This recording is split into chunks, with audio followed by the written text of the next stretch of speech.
L'échange que vous allez entendre est un entretien épistémique.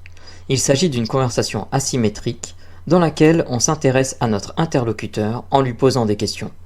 Au travers de celle-ci, nous cherchons à comprendre les raisons qui motivent son avis. L'objectif principal de cette forme de conversation est de passer un moment agréable et mutuellement enrichissant. Oui. Merci. Bonjour Michel, comment tu vas? Ça va, un peu chaud. Un peu chaud? T'es dans un coin où il fait encore... Oui, dans l'Hérault, donc il fait très chaud. Okay. Oui. Voilà. Moi, je suis dans une région où c'est revenu à des températures un peu plus vivables. Confortable, oui, absolument. Oui. Ouais. Nous, on attend on attend des températures un peu plus basses, mais c'est pas gagné. Oui. Je comprends. Qu'est-ce que tu voulais nous dire sur le sujet aujourd'hui? Alors moi, je suis pas scientifique, je suis pas, enfin voilà. Moi, je suis juste une observatrice. J'ai des yeux pour voir et des oreilles, voilà, pour entendre. Parce que bon, moi, je voulais un petit peu intervenir parce que ça fait quelques années, donc ça fait, moi, j'ai toujours pratiquement habité dans le sud. Avant dans le Var, j'ai fait un petit peu Paris. Bon, c'était pas top au niveau climat pour moi à l'époque. Et là, ça fait 37 ans que je suis dans l'Hérault. Et j'ai constaté, moi c'est par rapport. Bon, c'est vrai que maintenant, on rejette la faute même sur les bovins. Enfin, je veux dire pour le CO2. Enfin, je sais plus. On entend tellement. Je sais pas qui a raison. Il y a des scientifiques qui ont certaines, qui expliquent le changement climatique il y a des scientifiques il y a tout et son contraire. Voilà. Moi, je me suis quand même aperçue que il y a quelques années, quand j'étais jeune, le ciel était toujours bleu. Voilà, ça parce que je sais pas si vous en avez parlé, je vous ai pris en cours. Après, c'est une observation. Ça fait depuis à peu près 5-6 ans, donc il y a des amis autour de moi aussi qui pensent pareil. Nous, le matin, quand on se lève, souvent, alors je sais pas dans votre région, on a souvent un ciel très bleu. On commence à avoir des espèces de traînées. Alors on nous dit que c'est de la vapeur d'eau. Bon, pourquoi pas. Enfin, je sais pas ce que. Et puis dans l'après-midi, on commence à avoir un ciel laiteux. Voilà, bizarrement. On n'a jamais eu. Il a toujours fait chaud dans le sud. Après, je connais pas. Je voyage beaucoup, mais j'ai pas trop l'occasion de discuter avec d'autres personnes. Je vais en Asie, tout ça. Apparemment, moi j'ai l'impression, une des causes, parce que nous, on n'arrête pas de nous parler d'écologie, et puis on bétonne. Bon, ça c'est un constat, voilà, on bétonne. Mais moi j'ai jamais eu de réponse sur ces fameux chemtrail ou chemtrail, ça dépend, voilà. Je commence à avoir des doutes. Je me suis un petit peu renseignée, mais est-ce que au Canada, dans les années 50, on balançait de l'oxyde de barium pour faire éclater les nuages? Enfin, ça c'est pour lorsqu'on manquait d'eau. Ça c'est ce que j'ai été rechercher un petit peu pour savoir. Mais moi, je trouve quand même bizarre aussi. Parce que ça fait depuis des années qu'on en parle, il y a aucune amélioration, sinon pire quoi, c'est pire, c'est de pire en pire. Moi je me pose des questions, je me demande entre autres, il y a les chemtrails, il y a pas que ça, mais chez nous ça change énormément. On le voit le matin, le soir, surtout pendant l'été. Et on suffoque même quand on est au bord de la mer. Moi je pense pas que le soleil brûle. Ça dépend comment. Enfin, il faut faire attention, il faut se protéger aussi, parce qu'il y a beaucoup de gens qui arrêtent pas de parler. Le soleil brûle.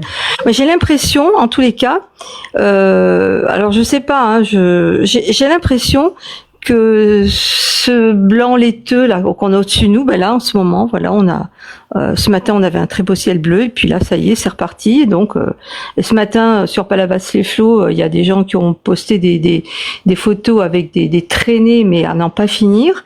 Là, ben, je me suis dit cet après-midi, on va avoir droit encore à ce ciel blanc laiteux, enfin je sais pas exactement.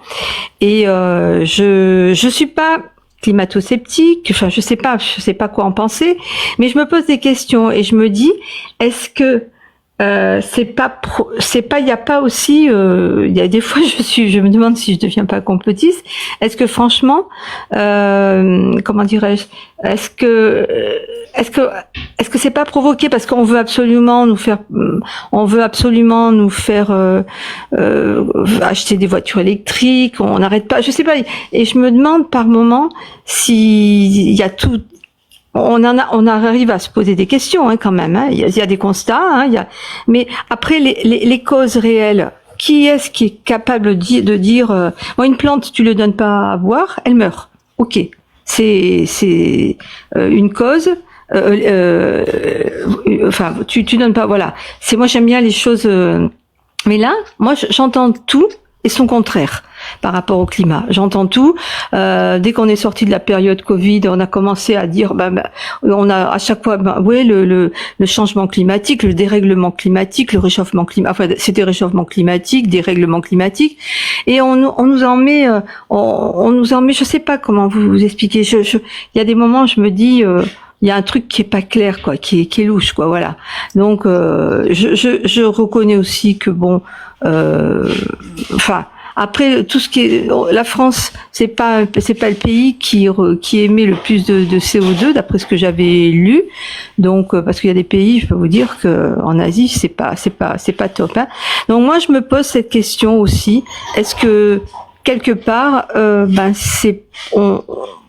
l'homme, lequel j'en sais rien, n'intervient-il pas est-ce qu'il intervient dans ce dérèglement climatique? Voilà, moi c'est okay. Voilà. Après, je suis ni scientifique rien du tout. J'observe. Voilà, j'observe. Moi, il y a 30 ans de ça, je suis allée courir en pleine chaleur le matin jusqu'à 10h, 11h du matin. Il y avait pas de problème. Et là, il a fallu qu'on mette une clim dans mon appartement. Je me dis, j'ai un petit jardin, mes tomates depuis 3 ans, elles brûlent, les fleurs et voilà. On voit petit à petit on a eu ces épisodes de pluvieux aussi, dans le sud, et puis je pense aussi, enfin, je sais pas, nous, en tous les cas, tout le sud, on a pris cher. Bon, on a les nappes phréatiques qui se sont remplies. C'est une bonne chose. Mais il y a toujours quelque chose. Et puis, on nous culpabilise, et je ne supporte plus. Parce que en fait, qui est-ce qu'il y a il y a des scientifiques qui donnent telle cause, d'autres voilà. Il y a tout et son contraire. Mais moi j'aimerais un jour qu'on me dise c'est traîner dans le ciel. Qu'est-ce que c'est? Voilà. Ok. Mais c'est hyper intéressant. Je vais essayer de résumer tout ce que tu as dit parce que tu as dit plein de choses. Mais du coup, oui, tu disais que tu as surtout vécu dans le sud et que tu as pu voir les changements climatiques au fur et à mesure des années. Voilà, et puis tu disais qu'en fait, tu as un petit peu de mal à savoir ce qu'il en est vraiment parce que tu as des informations assez contradictoires. J'ai bien entendu que tu faisais quelques recherches aussi de ton côté et que tu te posais beaucoup de questions. Et notamment sur le ciel, sur sa couleur, parce que tu constatais plutôt qu'avant que le ciel était bleu et là plutôt blanc laiteux. Et du coup, tu te poses la question effectivement des chemtrails et de savoir s'il y a un réchauffement climatique, qui est responsable, de quelle manière, et voilà. Oui. L'impact que ça peut avoir sur le dérèglement, on va dire maintenant, le dérèglement climatique, voilà. Moi là, je me pose vraiment des questions. Je sais pas, est-ce que quelqu'un en sait un peu plus là-dessus, parce que j'ai jamais personne, on dirait un sujet tabou presque. Ou alors quand tu commences à te poser des questions, on te prend pour un fou, quoi, ou une folle. Enfin, alors que bon, c'est vraiment justifié. Moi, j'observe, voilà. Oui, je comprends. Et aujourd'hui, quand tu observes ce genre de choses, comment tu fais? Est-ce que tu en tires des conclusions par rapport à ce que tu sais, ce que tu as vu d'autres années? Est-ce que tu fais quelques petites recherches? Comment tu... Bah nous on fait moi j'essaie attention parce que il y a des choses enfin selon mes recherches il y a toujours les mêmes réponses, c'est pas, enfin bon, il y a des groupes mais ce sont pas il y a pas enfin il y a personne. Je veux dire, on en parle même. Bon, à la télé, c'est même pas la peine, hein, parce qu'on n'en parlera jamais de ça. On te parlera d'autres causes, mais on te parlera pas de ça. Alors que nous, par exemple, voilà, il y a quelque temps, là, il y a un mois et demi de ça, on a été bombardés. Là où j'habite, moi j'habite près de Palavas-les-Faux, donc on a été bombardés un matin de traînées. Et franchement, et 2-3 jours après. Autour de moi, on a commencé, pourtant on est en bonne santé, quoi. On a commencé à attraper des virus, tout ça. On se pose des questions, on en arrive à se poser des, voilà, on sait pas si on a tort ou on n'a pas tort. Des gastro, j'ai un collègue qui est tombé malade. Après, il y a eu beaucoup de gens autour de nous qui ont commencé, on n'arrêtait pas de dormir. Alors, c'est je précise, hein, nous, on en est bombardés, quoi. Donc, je me pose des questions. Est-ce que si ça a un impact sur notre santé, parce que nous on a remarqué, il y a des périodes quand il y a eu du vent, tout ça, rien, le ciel bleu, on est bien. Et là on l'a senti venir, hein, Nous cette chaleur, elle est insupportable, hein, franchement. Moi j'en peux plus, ça fait ma 3e douche là, et on essaie de pas trop bouger. J'évite, moi, je peux pas. Comment dirais-je, je peux même pas utiliser ma clim parce que sur j'habite en appartement et j'ai plein de plants encore, de tomates, patates douces, tout ça. Si je l'allume, je vais tout brûler. Donc j'évite je vais essayer de finir ça demain et après-demain. Mais voilà, ça a un impact. Je sais pas, je me pose des questions. J'ai pas envie qu'on me traite de complotiste, mais quelque part j'ai le droit de me poser des questions aussi parce que absolument. Voilà, on voit. Moi, j'ai des yeux pour voir, des oreilles pour entendre. Donc, je suis pas du tout scientifique, je suis pas du tout, mais je me pose des questions. Voilà, pour plein de choses, hein. Mais là, oui, j'entends. Je me pose une question. Enfin, je vais te poser cette question. Si tu habitais un autre endroit que à côté de Palavas-les-Flots, n'importe où, je dirais en Creuse, imaginons, et que tu avais ces mêmes collègues, ces mêmes membres de ton entourage qui auraient été malades à la même période. Oui. Quelle conclusion tu en aurais tiré? Juste après l'épandage. Alors non, parce que en Creuse. Hein. Ah, dans la Creuse. Nous, on s'est aperçu. Oui, bon, je me poserai des questions. Certes, oui, je me poserai des questions parce que bizarrement, d'un coup, on est des gens, on est en bonne santé. Enfin, je veux dire, on a passé les caps Covid. Bref. Et on s'est soigné avec des traitements alternatifs, tout ça, donc on est quand même en bonne santé. Et je me pose des questions aussi, oui, sans épandage, oui, bon, peut-être une épidémie, je sais pas, mais ça, c'est récurrent. Voilà. C'est récurrent. Ça arrive même, on observe, parce qu'on est plusieurs maintenant à observer, parce que bon, par rapport à quand on est, enfin moi j'ai des jardins partagés et on est obligé de regarder le ciel, on est obligé de, moi j'en suis arrivée à commander, on est plusieurs à avoir commandé maintenant à cause de ce soleil qui fait que, c'est pas du bon soleil, on a même des voiles d'ombrage. Pour nos cultures. Je sais pas si vous imaginez, ça n'était jamais arrivé. Ça fait des années. Là, on est obligé de mettre des voiles d'ombrage. Tellement ce soleil, voilà. Et puis on s'est aperçu aussi, alors bon, que notre vitamine D, même si on va au soleil, notre taux de vitamine D, on est obligé de prendre des compléments de vitamine D3 et K2 pour avoir un niveau de vitamine D dépasser les 100, quoi. Enfin, voilà. On est tous, on est dans le sud, on va à la plage, on est toujours au soleil, mais notre taux de vitamine D, eh ben, il est toujours très bas. Enfin, si on prend pas de la vitamine en supplément. Donc, je me suis posé la question, ce ciel blanc laiteux, est-ce que quelque part même, il nous empêcherait pas de fixer notre vitamine? Moi, je comprends le questionnement. J'en ai une à te poser. Est-ce que comment dire, est-ce que l'explication par le ciel et les chemtrails n'est pas une conclusion observable facile à trouver, mais le phénomène que tu constates tous les jours peut être expliqué par autre chose que par cette conclusion-là? Oui, si on me donne une explication qui soit plausible, moi, il n'y a pas de souci. Moi, je comprends pas qu'au-dessus de moi, bon, nous, on a un aéroport, hein, juste à côté d'où j'habite, mais ça fait quand même 37 ans que j'habite là, hein, donc moi, même mes filles, hein, elles l'ont remarqué, bon, même si elles font moins attention que moi, quoi. Enfin, mais c'est vrai que enfin, je veux dire, il y a des choses qui, moi, si on me donne une explication, qu'est-ce que c'est ces traînées? Qu'est-ce que c'est? Voilà.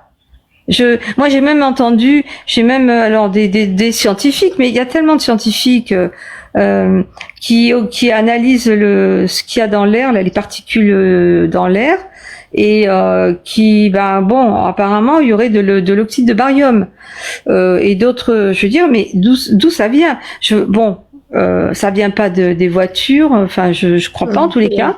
J'essaie de comprendre. Moi, j'essaie de comprendre. Oui. Mais si on me donne une explication. Si elle tient la route, moi, il n'y a pas de souci. Ok, et si tu avais l'explication que, voilà, en fait, ce sont des traînées de condensation d'eau, que, en fait, c'est pas responsable de maladie ou quoi, qu'est-ce autre, n'importe. Est-ce que tu changerais d'avis ou est-ce qu'il te faudrait d'autres éléments pour ça? Bah, il faudrait qu'on m'explique déjà, c'est pourquoi on a autant de traînées de condensation. Je sais pas. Nous, on a 2 petits avions là. Enfin, je suis au courant quand même. 2 petits avions qui, dans la semaine, enfin, c'est par rapport aux personnes qui ont le cancer, qui font des petites balades. Mais bon, ça va pas très haut. Par contre, ben, même les week-ends. Bon, les week-ends, ces petits avions. Enfin voilà, moi, j'essaie de, voilà. Comment dire, je suis assez pragmatique. J'essaie de me dire, voilà, là, le week-end, les avions, pour ces personnes qui sont malades, enfin, ou en convalescence, ils bougent pas au sol. Ok, mais alors pourquoi au-dessus de nous, on se retrouve avec des traînées blanches et ça fait des traînées parallèles. Enfin, c'est voilà, les unes à côté. J'arrive pas à comprendre. Voilà, c'est pour ça que je suis venue à me poser la question. Je me dis. Et puis moi, quand j'étais jeune, je venais en vacances chez mes grands-parents. Là, on n'avait jamais. Le ciel était toujours d'un bleu. On a des films avec mes parents, on a des photos. On a toujours, parce que mes parents avaient, enfin, ils sont encore là. Mes parents, à l'euro, ils comprennent pas. Ils ont jamais vu ça. Hein. Ils se posent plus de questions parce qu'ils sont quand même un peu âgés, mais bon. Mais comment se fait-il qu'on en soit, enfin, on soit à se poser des questions? Les personnes, je sais pas lesquelles, hein, qui font, enfin, après moi j'avais été faire des recherches et après le confinement, j'avais été faire des recherches sur un canal, donc le canal Telegram et puis d'autres. Et cet été-là, donc l'été 2020, oui c'est ça, ou 2021, je sais plus exactement. Il y avait des pilotes de ces avions qui avaient des Espagnols, hein, ça se passait en Espagne. Il n'avait pas plu de tout l'été.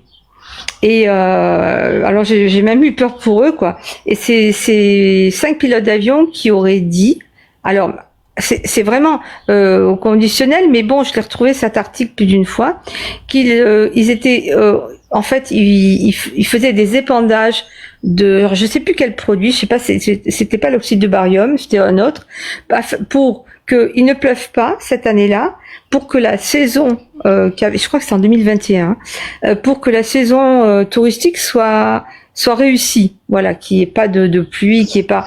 Alors voilà, moi c'est pour ça que j'en suis venue à me poser des questions. Ça, c'est pas du tout scientifique, hein. C'est juste. Oui. C'est Maintenant, j'ai pas de réponse, mais on en arrive à se poser des questions. Moi, il y a 20 ans de ça, jamais je me serais posé ce genre de questions. Mais là, voilà. Enfin, on va arriver au bout des 15 minutes et j'aurais aimé continuer un petit peu plus longtemps parce que c'était très intéressant, mais j'ai une dernière petite question et peut-être après une observation. Mais aujourd'hui, toi, qu'est-ce qu'il te faudrait, de quoi tu as besoin en termes de recherche, de sources, pour répondre à tes questions? Eh ben les autorités, lesquelles j'en sais rien, les préfectures, tout ça, nous expliquent ce que c'est réellement ces épandages. Okay. Voilà. Du coup, je vais compléter avec une observation, enfin une indication, et ça sera la fin de l'entretien épistémique. Mais voilà, aujourd'hui, on sait ce que sont les chemtrails. Il y a beaucoup, en fait, je te laisserai rechercher un petit peu, pas sur des canaux Telegram, mais voilà, les chemtrails, ce sont des traînées de condensation des avions. C'est plutôt bien documenté aujourd'hui. Pareil, les changements de climat par épandage d'avions, ça marche pas très bien. Ça a été testé. Il y a de très bons documentaires d'ailleurs disponibles sur le net. Je t'inviterai à voir tout ça. Et puis je vais me tourner vers mes collègues, voir s'ils ont des questions à emporter. C'est les questions auxquelles il n'y a pas besoin de répondre pour le moment. Voilà. Ah, peut-être que j'aurais besoin d'une réponse. Rebonsoir Michel. Oui. Si tu allais te renseigner auprès des scientifiques, des ingénieurs aéronautiques, oui, et que la très très très grande majorité, 99,999% d'entre eux, t'expliquait que ce que tu considères être des chemtrails sont effectivement des traînées de glace qui sont faites par les avions à réaction, et que normalement, quand on habite proche d'un aéroport, on en voit plus que loin d'un aéroport, que ces traînées se vérifient généralement à une certaine période de la journée, je crois que tôt le matin ou tard le soir, que son augmentation dans le ciel est due à l'augmentation du trafic aérien auquel tu participes quand tu vas en Asie, et que normalement, quand on voit des traînées qui restent très longtemps, ça indique que là-haut, il y a un changement de météo et que potentiellement le temps va tourner d'un beau soleil à des nuages. Qu'est-ce qui t'empêcherait de retenir cette hypothèse comme vraie? Alors, pendant le confinement, le monde était à l'arrêt, ok. Il y avait tous ces épandages. Alors, comme donner une explication, pourquoi? C'est pas ma question. Ma question est, oui, tu as demandé des explications, tu as dit, j'aime poser des questions, et nous ici, on adore les gens qui posent des questions. Non. Et comme on a traité un sujet comme ça, et on a eu un ingénieur aéronautique qui est venu nous expliquer le phénomène, si ces explications t'étaient apportées, qu'est-ce qui t'empêcherait d'y croire? Eh bien, je ne fais plus trop confiance. Ces gens-là, ils ont un boulot, et il y a des gens, en disant la vérité. Alors moi, maintenant, j'en arrive à penser comme ça. Il y a des gens, en disant la vérité, qui te disent qu'ils pourraient pas perdre leur emploi. Voilà. J'ai peur. Moi, je me dis qu'il y a des gens qui vivent dans la peur. Donc, par exemple, des ingénieurs en école qui n'ont pas de travail encore, qui finissent leurs études, t'expliques ça? Oui. En gros, tu aimes poser des questions, oui, mais la réponse, elle te satisfera pas, c'est ça? Si vraiment, si j'avais une explication vraiment, comment dirais-je, scientifiquement, d'un point de vue scientifique très plausible, oui, il n'y a pas de souci. Mais jusqu'à présent, d'accord. Voilà. Ah ben non, je suis pas non plus. Moi, je me pose des questions, mais il y a des fois, on a des réponses et j'accepte. Au contraire, j'aime bien. Voilà. Peut-être justement aller questionner des gens, puisque tu utilises Internet, sur les écoles d'ingénieurs en aéronautique, ils vont pas tous forcément partir dans l'aviation commerciale, mais peut-être leur poser ces questions. Oui, et du coup, en espérant que cela puisse te rassurer. Je passe le mic. Moi, j'aimerais être rassurée, franchement, parce que, mais bon, après, voilà. Moi, si d'un point de vue rationnel, c'est vraiment scientifique, moi, il y a aucun problème. Mais jusqu'à présent, oui, ben peut-être. Il faudrait que j'essaie de me rapprocher de gens comme ça pour savoir exactement. Moi, il y a pas de souci. Si on me dit, moi, quand c'est quelque chose de fiable, il y a pas de problème. Voilà, il y a pas. C'est des gens qui sont aux commandes, donc ils connaissent leur métier. Enfin voilà. Après, moi, il n'y a pas de souci. Mais jusqu'à présent, je n'ai pas eu l'occasion. C'est compliqué quand même. Hein. Je sais pas vous si vous avez eu vous pouvez m'envoyer des liens. Il n'y a pas de souci. Je serais ravie. Alors, si tu veux, désolé, je prends la parole. Si tu veux, je peux t'envoyer un lien vers un rapport scientifique d'ingénieurs aéronautiques qui viennent de l'Institut supérieur de l'aéronautique et de l'espace. Oui. Puisque en fait, le hasard a fait que j'y ai travaillé et j'ai collaboré avec ces gens-là.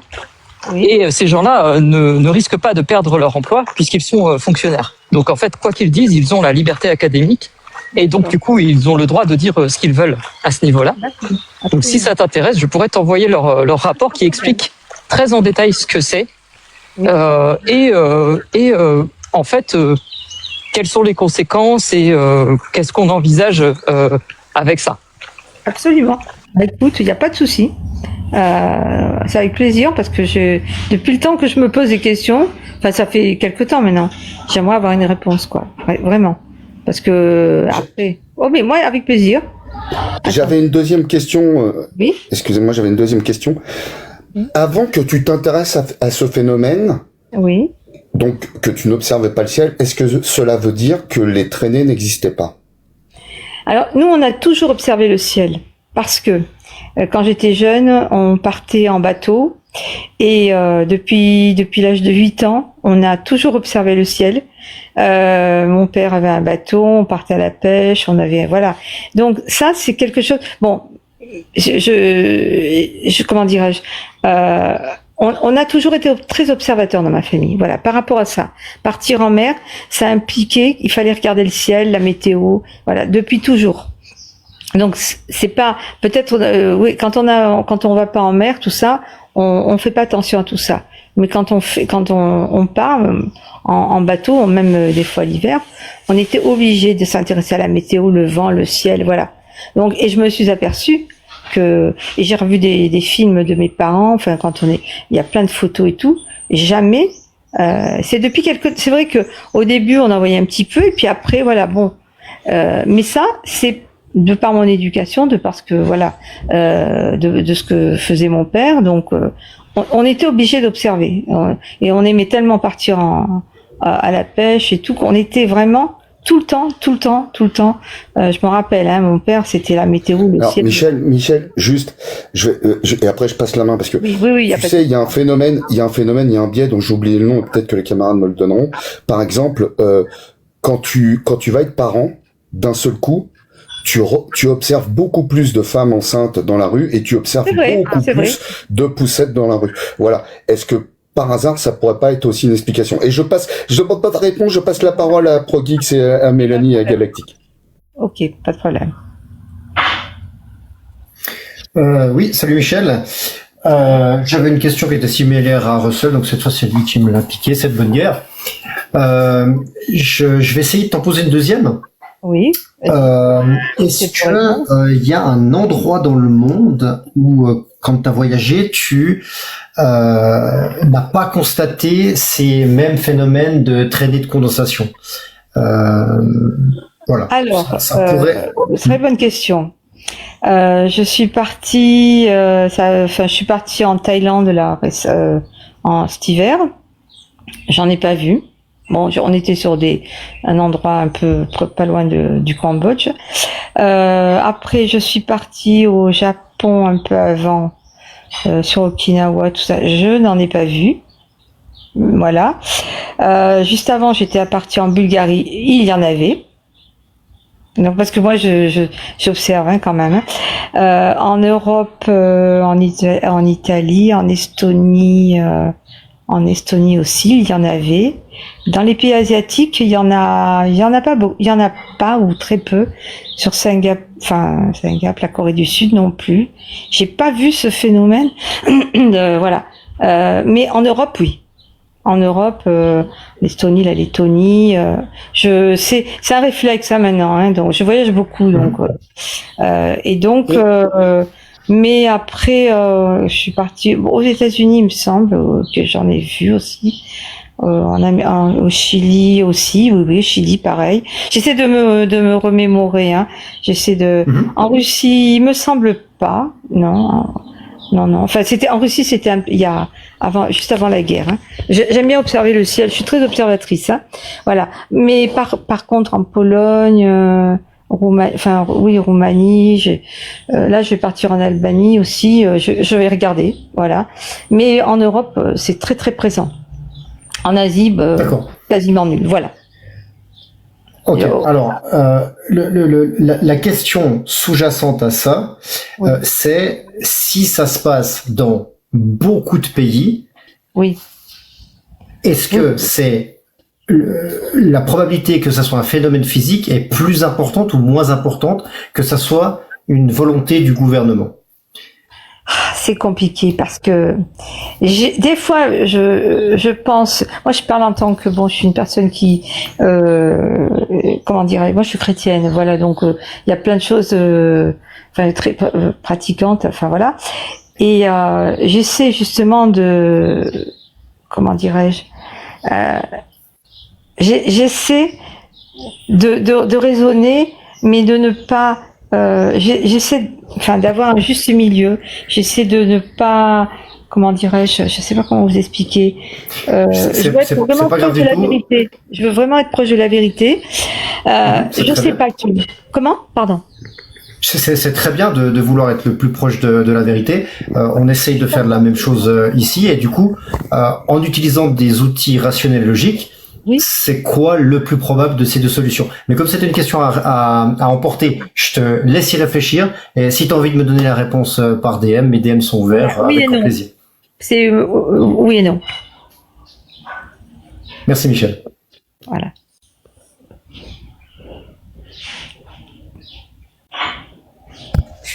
Épistémique, John, si vous avez une question à rapporter. Ouais, j'aurais peut-être une petite question un petit peu en marge, on va dire, un petit peu secondaire. Mais tout à l'heure, tu disais, en fait, voilà, sur les chemtrails ou sur des trucs, tu vois beaucoup de scientifiques et des choses comme ça, et qui disent tous des choses contraires. Oui. Parce que déjà, j'ai bien compris. Oui, malheureusement. Ouais. Et en fait, comment est-ce que tu fais pour discriminer un scientifique? Est-ce que déjà tous sont vraiment scientifiques, ceux qui s'expriment sur un sujet, ceux qu'on peut voir dans les médias, ceux qu'on peut voir sur plein de choses? Déjà, sont-ils tous des scientifiques ou il y en a simplement une certaine proportion? Et ensuite, comment discriminer un scientifique qui parle dans son domaine, par exemple? Justement, je me documente, mais je n'arrive pas. Voilà, c'est ça. Je peux pas dire que tel scientifique a raison ou tel autre. Moi, je me documente. Question emportée. Excuse-moi, Michel, parce qu'il y a encore du monde qui attend. Ah, pardon. Je fais le casse-pied de service, c'est un peu mon boulot. Il y a encore du monde qui attend et il y a encore 2 entretiens avant qu'on coupe. Je rends la parole à Mélanie. Okay. Oui, sauf si John a une question à emporter, mais... J'ai pas de questions. Ok, super, merci. Dernière question, Michel, comment ça s'est passé cet entretien? Très bien, très très bien. Franchement, je suis venue par hasard, hein, parce que je bouge pas, donc non, très très bien. C'est bien de pouvoir discuter, de pouvoir avoir plein d'avis, de ne pas rester seul dans son coin et se poser des questions. Surtout avec ce qu'on connaît en ce moment chez nous, la chaleur, voilà. En tous les cas, je vous remercie. Hein. Merci beaucoup. À toi. Et si jamais John t'envoie le lien et que tu parles avec des gens de ce milieu, on serait ravis que tu nous en fasses un retour en privé. Voilà. Je te souhaite une bonne fin de journée. Je te laisse redescendre tout seul. Je vais enlever le micro. De toute façon, je dois partir. Je dois m'en aller, là. Alors, attention à l'ouverture des portes et du toboggan.